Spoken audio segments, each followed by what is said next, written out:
करू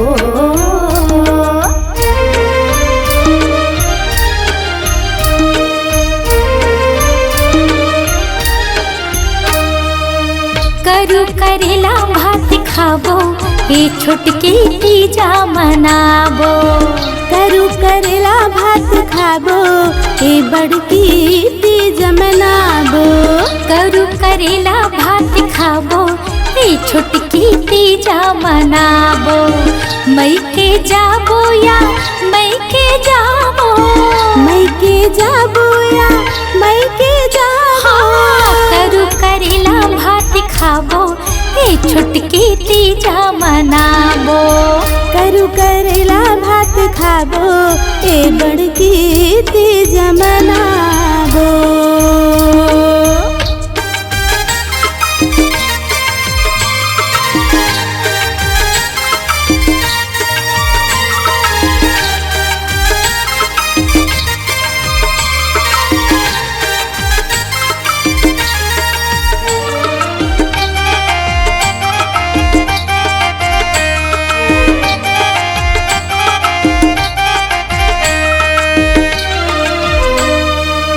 पोरा की रोटी धरी आही बड़े भैया, आही बड़े भैया या आही बड़े भैया।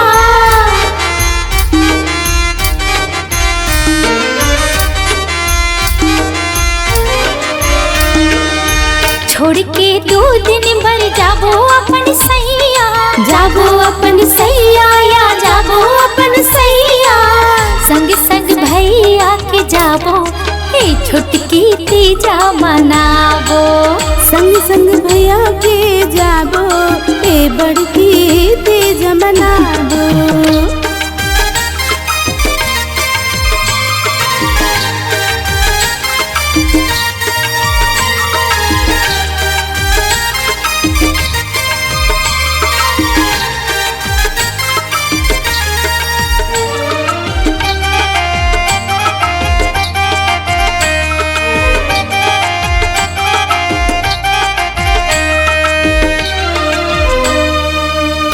तेरी खुद में इड़हर के सवाद, इड़हर के सवाद या इड़हर के सवाद।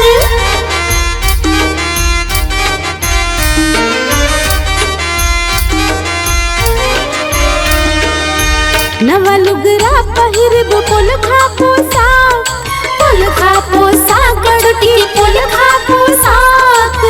16 सिंगार हमन करबो ए छुटकी तीजा मनाबो।